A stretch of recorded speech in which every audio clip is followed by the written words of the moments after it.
He admits he did it. And I have no authority under Michigan law, and I've reviewed it, and we had a lengthy discussion in chambers. I have no authority under Michigan law to do anything about it. Not happen within the statutory time frame required under Michigan law. Is that your understanding of both reports? That is the people's understanding. That is also my understanding, Judge. Okay. So are the parties stipulating to those results? The people would stipulate to those results, Your Honor.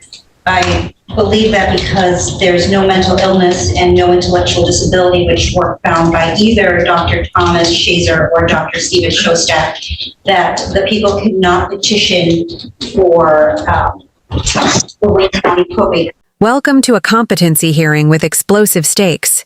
The People versus James Murray. Prosecutors allege years of child assault. The judge says Michigan law ties her hands. Watch for the legal twist that decides everything without deciding guilt. Because he doesn't have an issue that can be fixed basically with treatment, that he can, competency cannot be restored. That is correct, Judge. It's my understanding that he is unable to assist in his defense due to his lack of expressive and receptive communication, and that there's likely no possibility that will be restored. All right, you two can be seated if you want, if you're more comfortable. Look, this is one of the most alarming situations I've had come up, both as a defense attorney, as a prosecutor, and now this is 241137, the People versus James Murray. Can I get appearances? Good morning, Your Honor. Grace Broughton, appearing on behalf of the People, P80298. Good morning, Your Honor. Sarah Krause, P81830, appearing on behalf of James Murray. I'm sorry, there's nothing showing up on the screen as far as captions. Do I need to do something on my end? I can see it. Ms. Krause, if you go to the bottom of your Zoom screen, yes, and there will say, you'll see something that says show captions. You just have to click on it. Okay. It's very small, so I'm just gonna move my computer, but I have it on. Thank you. Okay. Can you see that, Mr. Murray?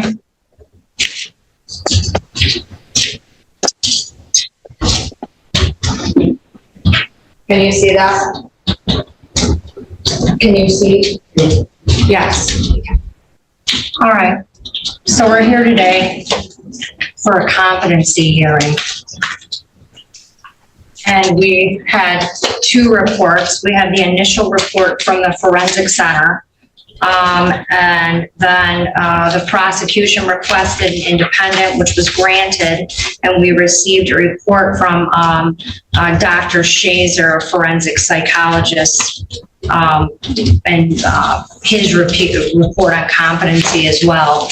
Have both parties had an opportunity to review both of these reports? The People have, Your Honor. The defense has also, Your Honor.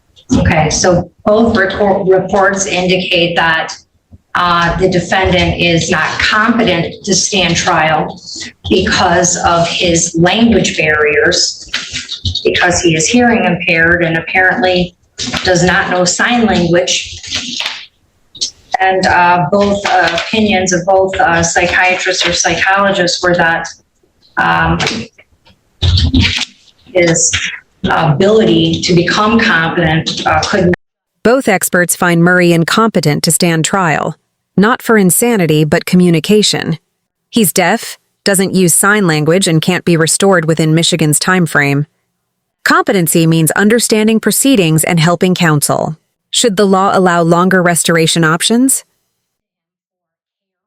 Not happen within the statutory time frame required under Michigan law. Is that your understanding of both reports? That is the People's understanding.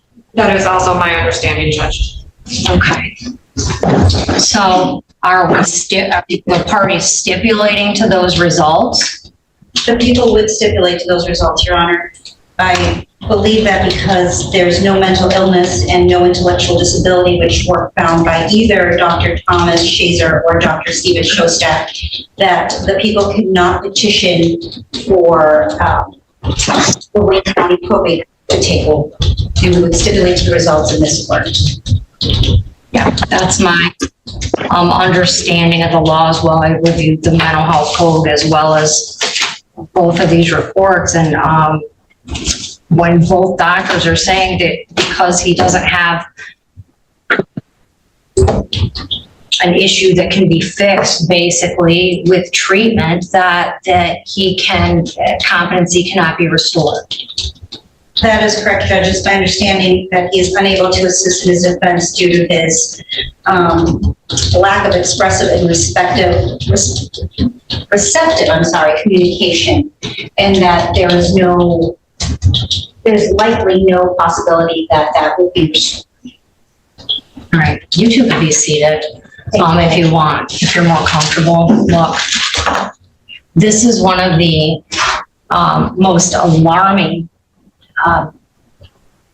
situations I've had come up, both as a defense attorney, as a prosecutor, and now as a judge. I have an individual before me who I did the swearing on this case. It's alleged that he had a minor that was essentially under his control and authority, who resided in the home with him, who looks to him for care and other types of, he's essentially a guardian of this child, right? And he took advantage of that. That's the allegation. The allegations are that this man, Mr. Murray, sexually assaulted a little girl for years. And the sexual assault was I'm not justifying any level of sexual assault, but the sexual assault in this case was actual penetration of a child. Vaginal sex with a kid. And what's alarming to me is there's a confession. He admits he did it. And where we're at now is I have a person in front of me who was able to be married. He can clearly communicate to some degree because he's able to have a marriage, which means he was able to court somebody and go on dates and communicate effectively with them to have some sort of relationship. And then he was able to work in some capacity. He's able to be employed. He's able to pay bills. He's able to have a home. So he's competent to do everything else in the world except for stand trial for raping a child. And I have no authority under Michigan law, and I've reviewed it, and we had a lengthy discussion in chambers. I have no. The judge highlights a stark contradiction. A man reportedly capable of marriage, work, and paying bills, yet legally unfit to face trial. That disparity fuels her outrage and the victim's anguish. Was this system built to protect everyone equally? No authority under Michigan law to do anything about it. And it's repugnant. And I understand these are allegations, and I respect that everyone has a right to a trial, but the miscarriage of justice, when we say people have a right to trial, it's not just the defendant, victims have a right to a trial. And I have a minor victim in this case who was put up with allegedly years of sexual abuse. The trauma that comes along with that is appalling. And this child, according to the allegations, did what we encourage kids to do. Finally, she had the bravery to come forward and tell someone.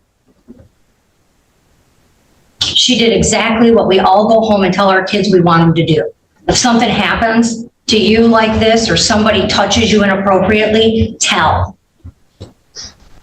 and it takes a lot of courage to do for a kid. So this little kid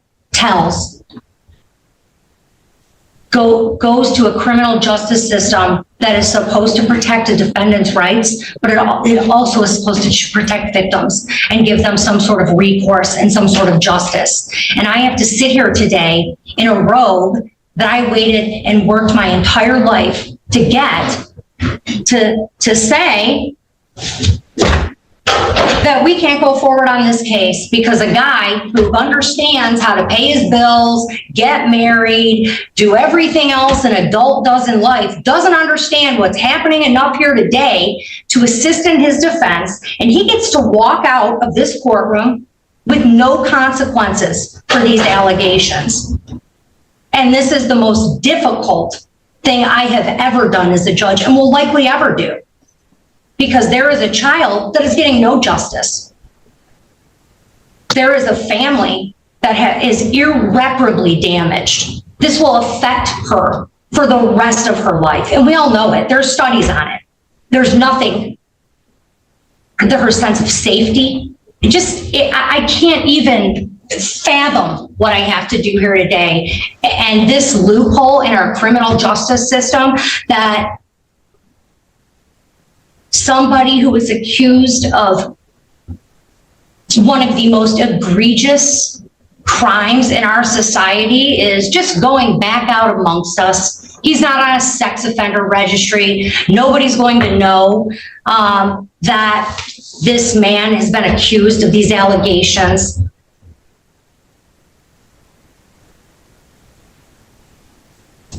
And that this young lady has absolutely no. Here's the legal bottom line. Without restorability and without a viable treatment path, Michigan law forces dismissal. That's not an acquittal. It's a procedural stop. Watch for protective backstops, no contact orders, and CPS oversight, trying to guard the child. No recourse in the criminal justice system. It's just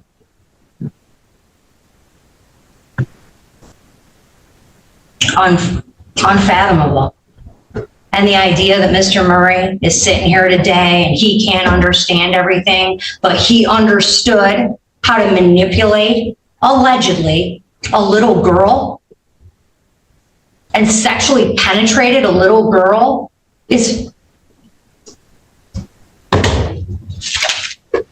the most extreme miscarriage of justice I've seen in my 20 years of practice. 20 years. Only criminal law. I've never seen anything as appalling and egregious as what we're doing here today. So there's no way to proceed on this case. Ms. Krause, you have a job to do, right? Yes, Judge. Are you asking the court to do anything? Yes, I'm asking the court to dismiss this case against Mr. Murray since he is not restorable to competency.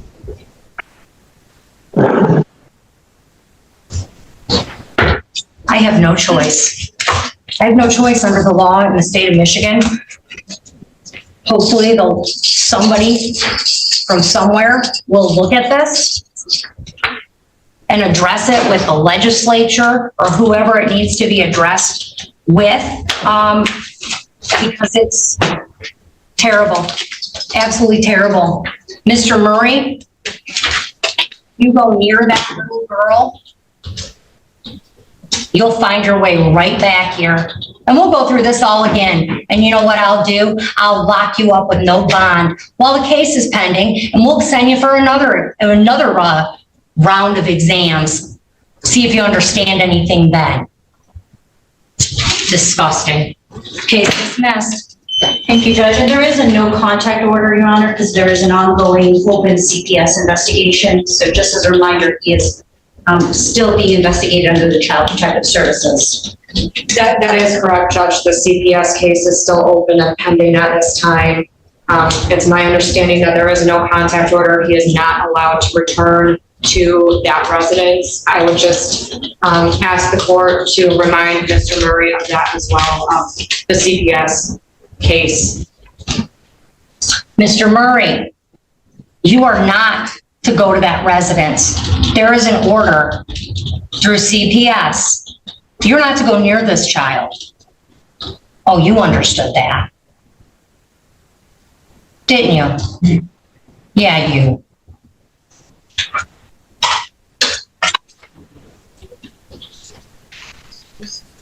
Summary. Non-restorable incompetence from 2 experts forced dismissal. The judge warned Murray and emphasized CPS no contact. A clash of rights and safety. What's your take on this ruling? Drop a comment, hit like, and subscribe for dramatic courtroom moments. We're on recess.